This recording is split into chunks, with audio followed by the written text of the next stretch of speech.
Mesdames, Messieurs, bonsoir. Voici les titres du journal. Accord parfait entre Riyad et Yaoundé. L'harmonie entre les deux capitales confirmée ce jeudi au cours de l'audience accordée au ministre saoudien des Affaires étrangères par le ministre d'État, secrétaire général de la présidence de la République.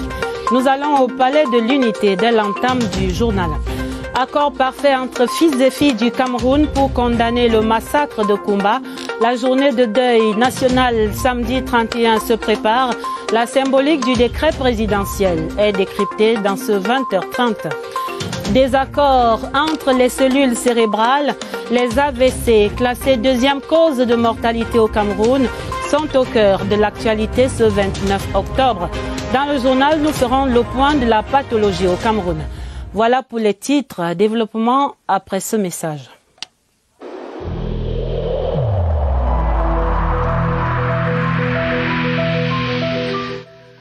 Le port du masque dans l'espace public restera obligatoire jusqu'à nouvel ordre.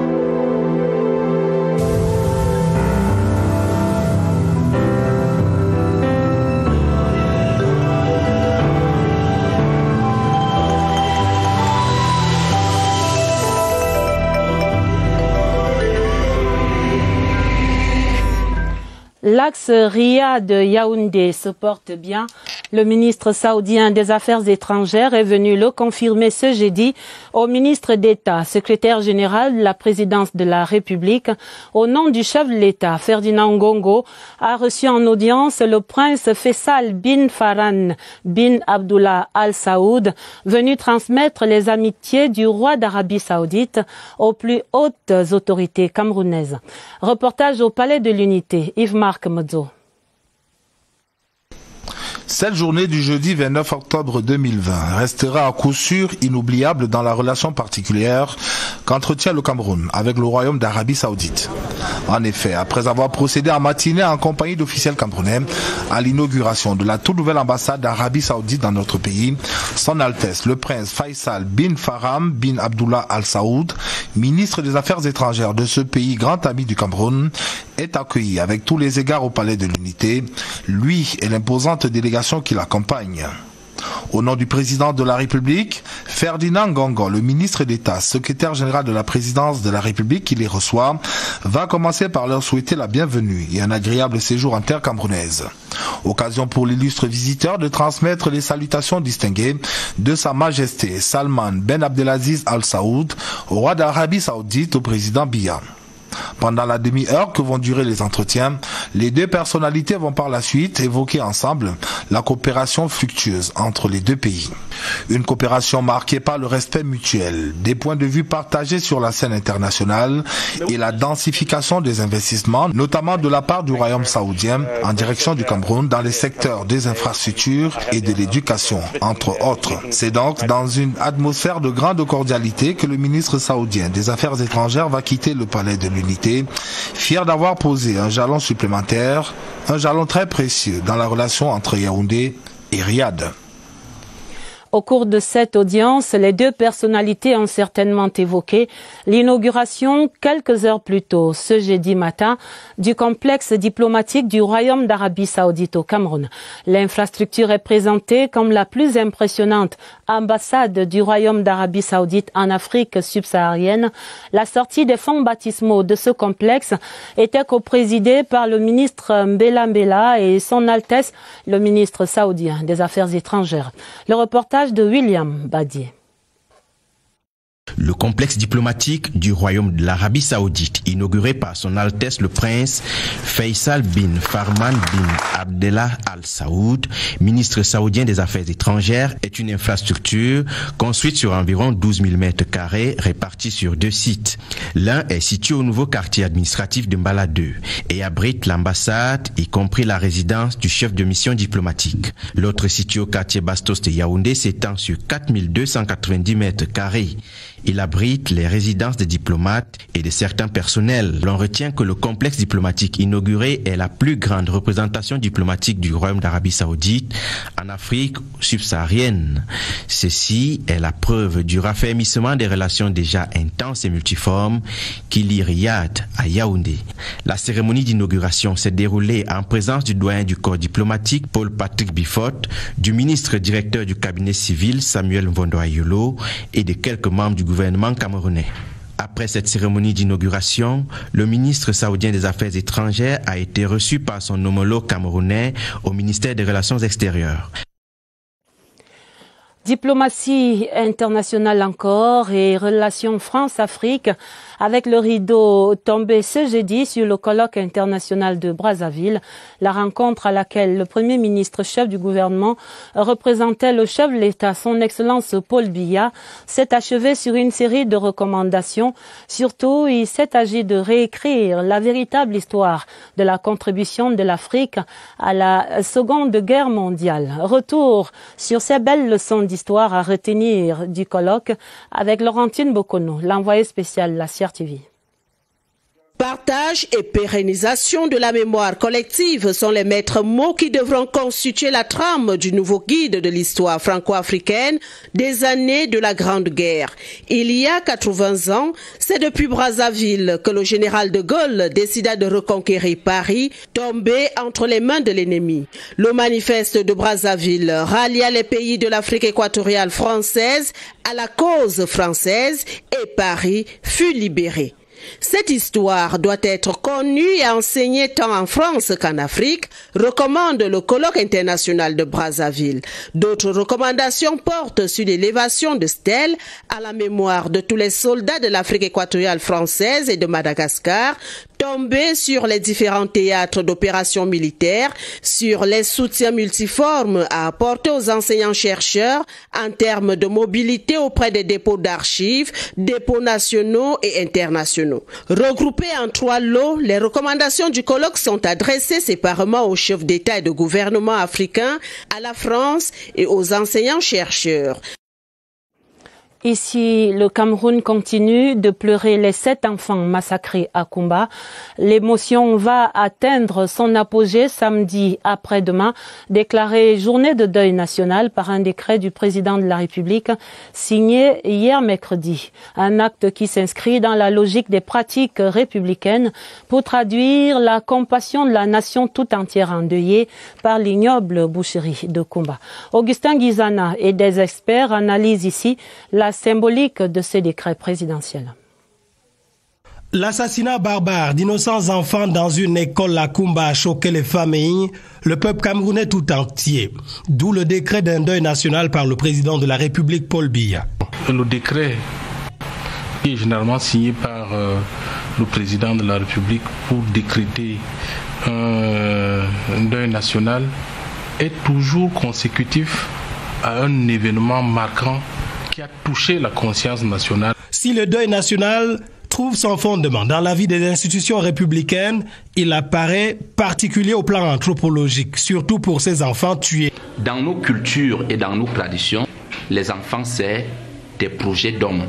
Et c'est pour cette raison que vous verrez que ordinairement, les obsèques ou bien les décès des enfants sont caractérisés par une extrême frugalité, une extrême simplicité. Que l'on en vienne à décréter une journée de deuil national pour les enfants fait en sorte que ces enfants-là cessent d'être des enfants comme on en connaît dans nos traditions pour devenir des hommes véritablement accomplis. Ainsi, samedi 31 octobre 2020, le Cameroun tout entier va pleurer ses enfants. La principale symbolique, c'est la mise en berne des drapeaux, mais également les minutes de silence peuvent être prononcées, observées dans toutes les cérémonies qu'il pourra y avoir le jour de samedi. Des larmes de sang pour des vies innocentes. Les politologues, anthropologues disent non.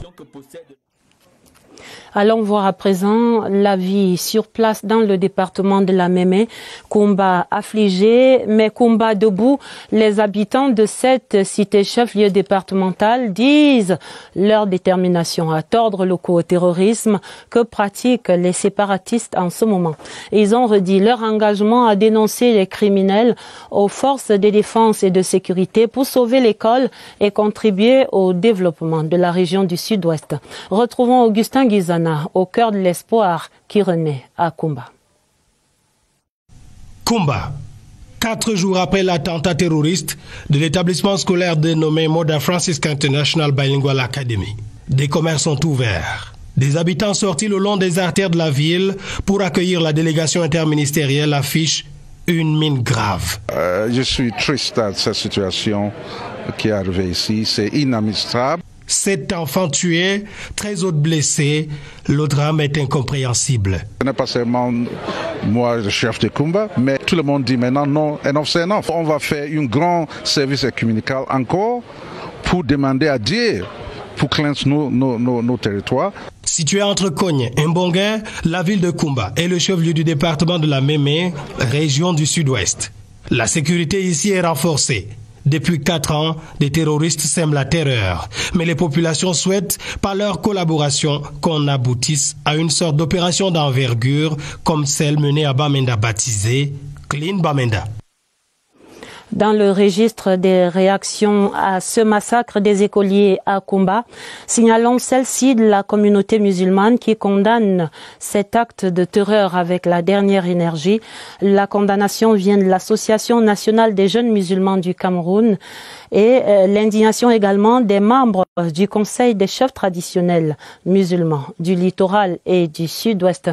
Dans le même temps, le coordonnateur national du Comité national de désarmement, démobilisation et réintégration qui félicite les 17 ex-combattants qui ont répondu favorablement à la main tendue par le chef de l'État Paul Biya au cours des 2 dernières semaines. Fayengo Francis encourage par ailleurs ceux qui n'ont pas encore répondu à cet appel du président de la République à déposer immédiatement les armes qui font couler le sang à travers les 2 régions du Nord-Ouest et du Sud-Ouest. Et c'est dans ce contexte de deuil national en préparation pour samedi que s'est ouvert ce jeudi le colloque sur la protection sociale de l'enfance au Cameroun. La rencontre de 2 jours, présidée par le ministre Pauline Irène Guéné, vise l'amélioration des politiques publiques en faveur de l'enfant. L'UNICEF Cameroun prend part à cette réflexion sur la protection des enfants vulnérables au Cameroun. Le récit de cette première journée des travaux avec Joël Igor Abanda. Ce colloque national sur la protection sociale de l'enfance au Cameroun rentre dans le cadre de la célébration cette année du 30e anniversaire de l'adoption de la Charte africaine des droits et du bien-être de l'enfant. Votre mission au cours de ces 2 jours de travaux sera de poser les bases d'un reprofilage des politiques publiques de sauvegarde de l'enfant et de promotion de ses droits. Au premier trimestre de l'année 2020, 351 nouveaux cas d'abandon et d'égarement d'enfants ont été rapportés aux services sociaux. Et à travers les régions du Cameroun, 4060 enfants déplacés internes. Dans la même période, 911 enfants mineurs étaient détenus à travers le territoire national, répartis dans 79 maisons d'arrêt. Même si d'énormes progrès ont été accomplis par le Cameroun en termes de promotion, de respect et de réalisation des droits de l'enfant, ce type d'événement tente à démontrer qu'il y a encore énormément d'efforts à fournir. Au terme de cette rencontre, un rapport national sur la protection sociale de l'enfance est attendu. Suite de ces travaux, demain 30 octobre, cette journée du 29 était journée mondiale de lutte contre les accidents vasculaires cérébraux, les AVC classés 2e cause de mortalité au Cameroun après les pathologies infectieuses. Une maladie qui fait aujourd'hui beaucoup de victimes et dont les conséquences sont souvent des handicaps neurologiques à long terme. Sur l'ampleur, les traitements et la prévention de l'AVC au Cameroun, voici l'enquête de Étienne Pascal Azeg. Tel un coup de tonnerre dans un ciel serein, l'accident vasculaire cérébral survient de manière brusque avec des signes annonciateurs particuliers. Il y aura une partie du visage que ça va être déformé, comme la bouche qui peut être penchée d'un côté. Un bras peut perdu la fonction motricité. Comme je m'exprime maintenant, je peux en train de parler avec les collègues et j'arrive subitement, je ne m'arrive plus à m'exprimer, donc j'ai un perdu de voix. Les spécialistes distinguent ainsi deux types d'AVC.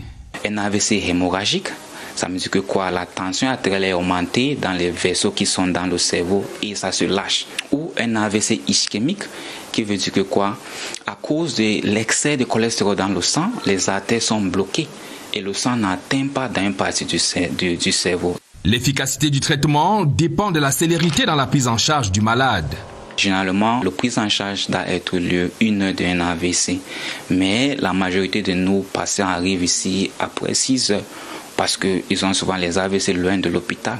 Mais ce qu'on peut faire quand on reçoit les patients comme ça, c'est de prévenir un autre AVC. Pour se prémunir des AVC, les experts préconisent un dépistage précoce et une bonne hygiène alimentaire. En politique, ce sont les préparatifs pour les premières élections régionales de notre histoire qui s'accélèrent au Cameroun à quelques 38 jours du scrutin. Hier mercredi, le directeur général des élections, Eric Essoussé, a signé 2 importantes décisions. L'une fixe le format des bulletins de vote et de campagne et l'autre le format maximum des affiches de campagne électorale et les modalités de publication des documents. 2 actes qui balise donc la route vers ce scrutin du 6 décembre. Marlise Mbarga Aoumou.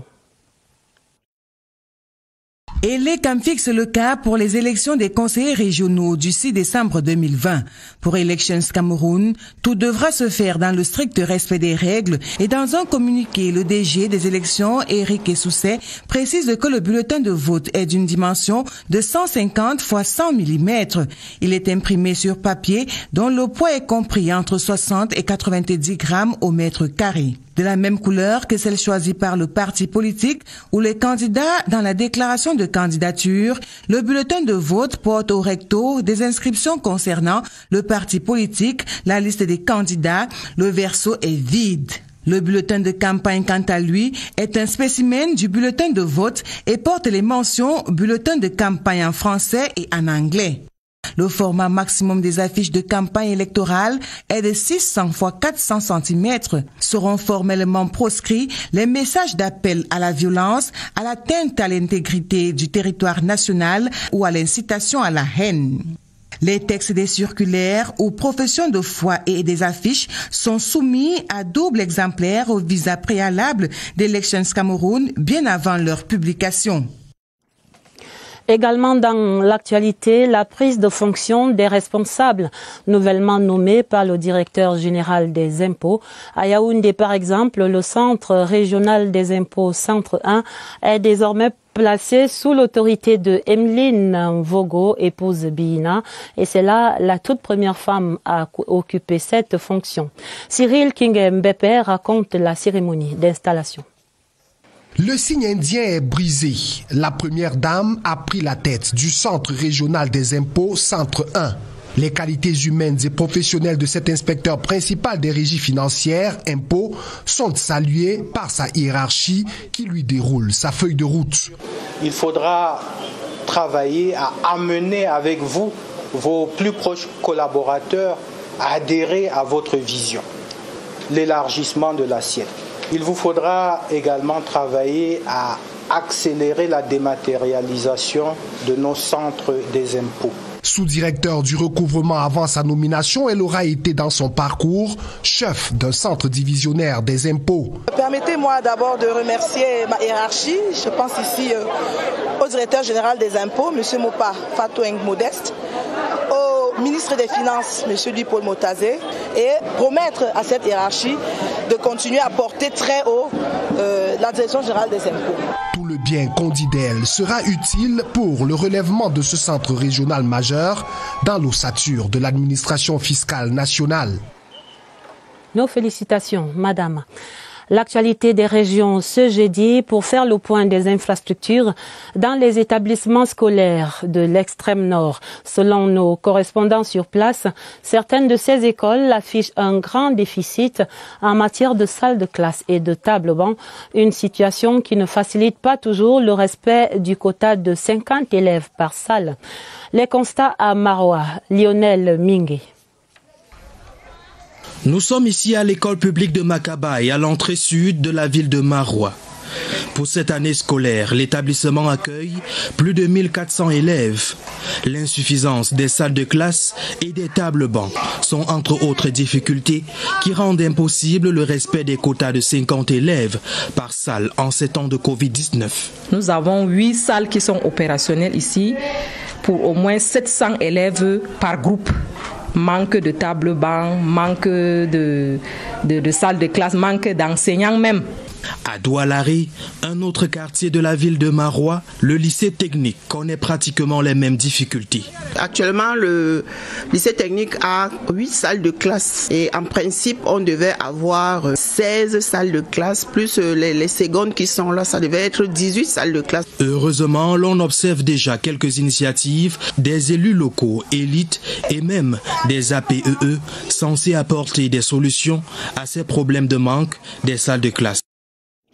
Ces déficits infrastructurels dans les établissements scolaires de la région de l'extrême nord interpellent naturellement la communauté éducative et le gouvernement, notamment l'élite locale, elle qui s'implique abondamment dans l'amélioration du cadre de travail des enseignants et des élèves à travers différents dons. Confirmation sur place, Abdoulaziz Amadou à Maroua. Le geste le plus récent est celui du député de la nation Salmana Amadou Ali. L'élu du Front pour le salut national du Cameroun vient d'offrir aux établissements scolaires de la ville de Maroua 800 tables-bancs. Là où l'éducation passe, le développement suit. Mettons-nous au travail pour améliorer les conditions de nos enfants. Outre les acteurs politiques, les forces de défense et de sécurité camerounaises interviennent aussi dans l'encadrement des établissements scolaires. La meilleure façon de préparer les Camerounais de demain, c'est à travers l'école. C'est la raison pour laquelle nous avons mis l'accent sur l'éducation. À ces acteurs locaux, il faut ajouter les partenaires au développement. C'est le cas de l'Agence française de développement qui, par l'entremise de la mairie de la ville de Maroua, a mis récemment à la disposition des écoles des tables-bancs dans le cadre du programme C2D Maroua Capitale Régionale. Mais de l'avis de nombreux observateurs, beaucoup reste encore à faire dans cette région classée zone d'éducation prioritaire.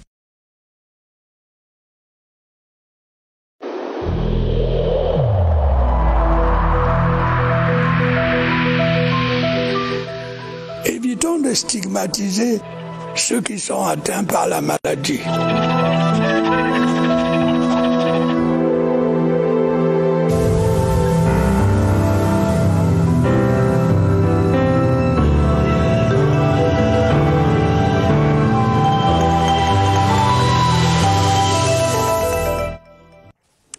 Et voici notre point quotidien de la lutte contre le Covid-19 au Cameroun.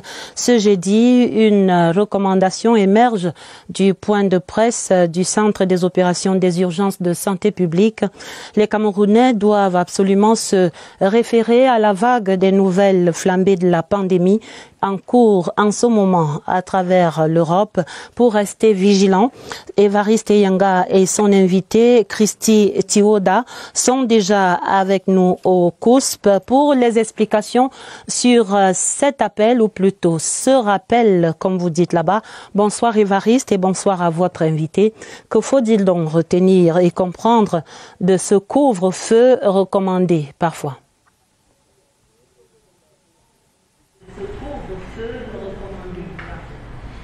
Bonsoir Adèle. D'abord, cette nouvelle du jour, c'est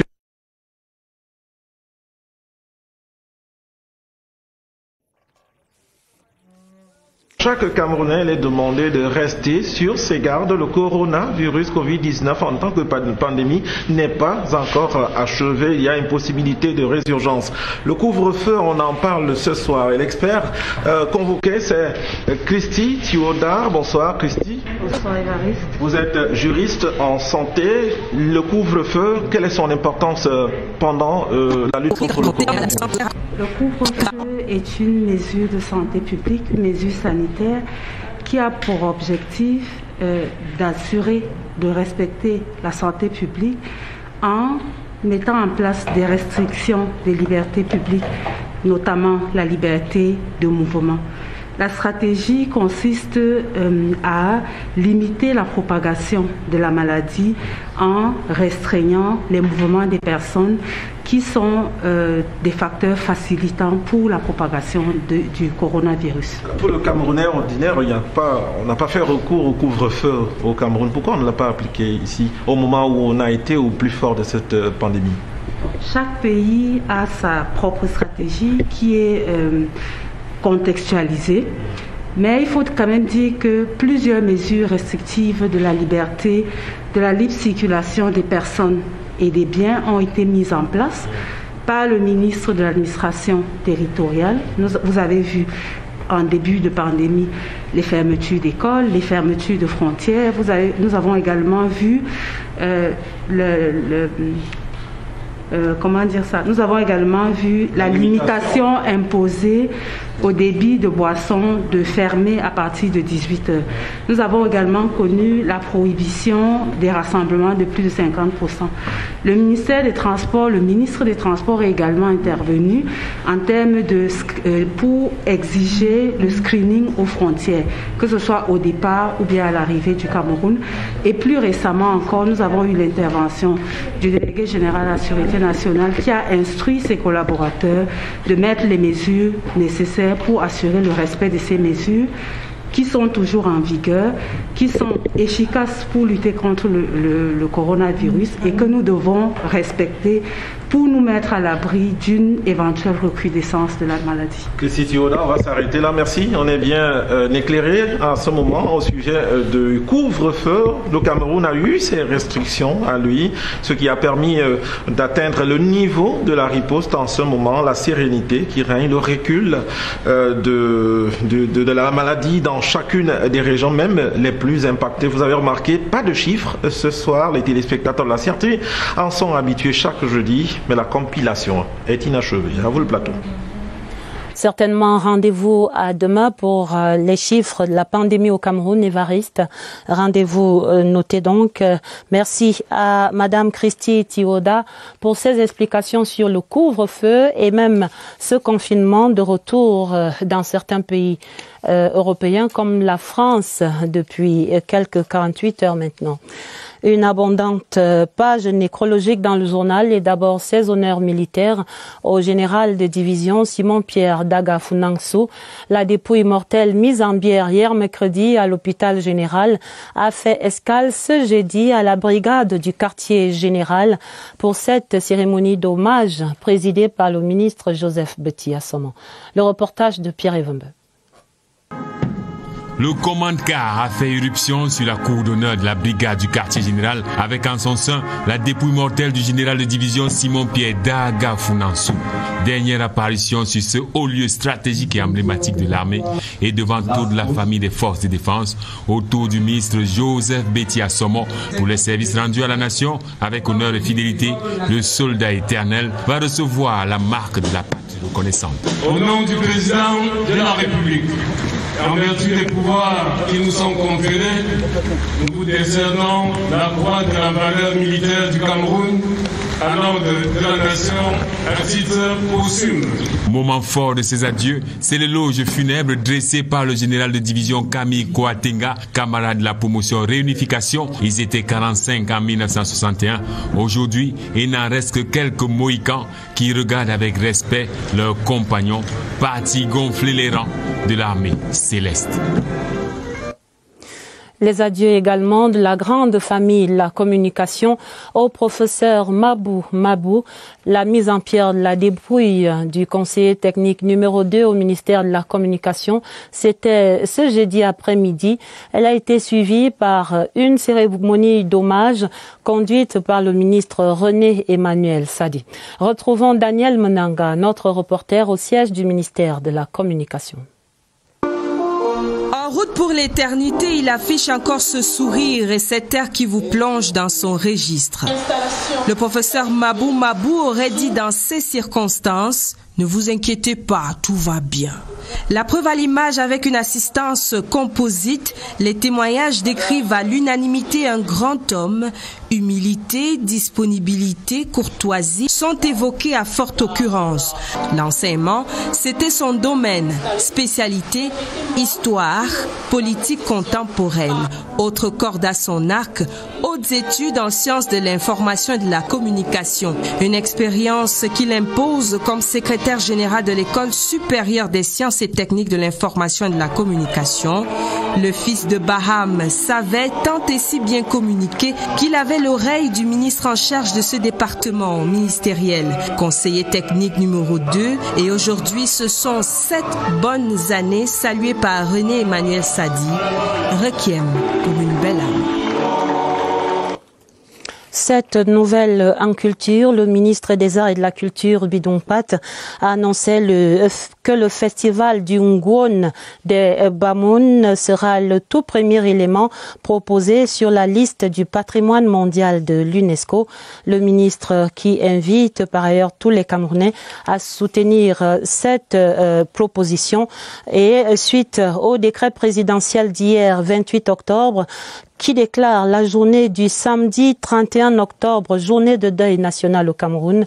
Le ministre Bidon Pat informe les invités à la cérémonie officielle de lancement de la campagne de communication portant sur le suivi de ces activités du processus d'inscription de l'élément culturel Ngwon sur la liste représentative du patrimoine immatériel de l'humanité, cérémonie initialement prévue ce samedi 31 octobre et qui est reportée maintenant au samedi 7 novembre 2020. Ce sera également toujours au Palais des Congrès de Yaoundé à 10h et ces informations sont donc signées par le ministre des Arts et de la Culture, Bidon Pat. Je signale également avant la page des sports ces 2 télégrammes officiels de félicitations du président de la République, son Excellence Paul Biya. Le premier est adressé à son Excellence Wavel Ramkalawan, le président élu de la République des Seychelles, suite à son élection à la présidence de la République de son pays. Le deuxième télégramme s'adresse à son Excellence Recep Tayyip Erdogan, le président de la République de Turquie, pour la célébration de la fête nationale de ce pays ami ce 29 octobre. L'espoir sur les pas de la mission d'inspection de la CAF après Yaoundé hier. Ces experts sont ce jeudi à Douala. Ils ont visité là-bas les infrastructures sportives et hôtelières sous la conduite de Anthony Bafou, le chef de cette délégation de la CAF. Premier constat, les exigences de la lutte contre le Covid-19 ont été parfaitement respectées par la partie camerounaise. D'autres constats à Douala, Monique félicite. Anthony Bafoué et son équipe foulent le sol de la capitale économique ce jeudi 29 octobre à 9h. De là, 2 groupes se constituent. Le premier est conduit par Inas Ahmed, responsable des voyages et logistique à la CAF. La délégation de la Confédération africaine de football, les officiels et les 8 équipes des 2 poules affectées à Douala.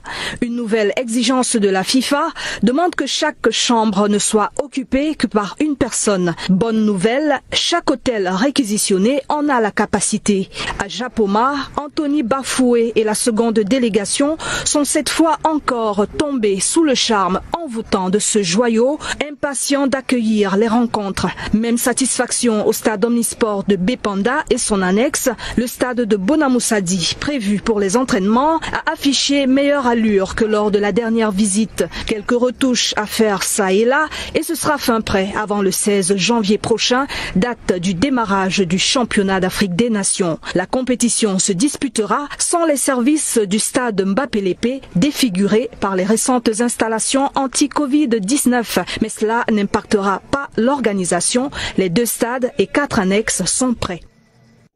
De bonnes nouvelles de Douala en sport qui mettent en Terme à ce 20h30.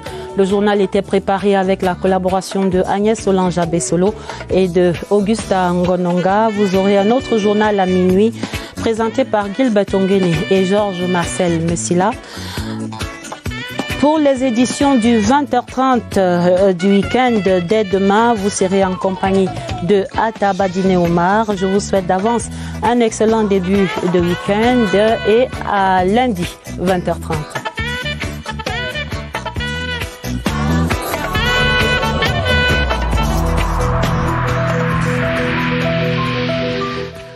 Il est essentiel que les mesures qui ont été indiquées soient absolument respectées par chacun de nous. Lavez-vous régulièrement les mains à l'eau et au savon ou à l'aide d'un gel hydroalcoolique. Restez à au moins 1 mètre de distance des autres personnes, surtout si elles toussent, éternuent ou ont de la fièvre. Si vous avez de la fièvre, de la toux ou des difficultés à respirer, consultez un médecin.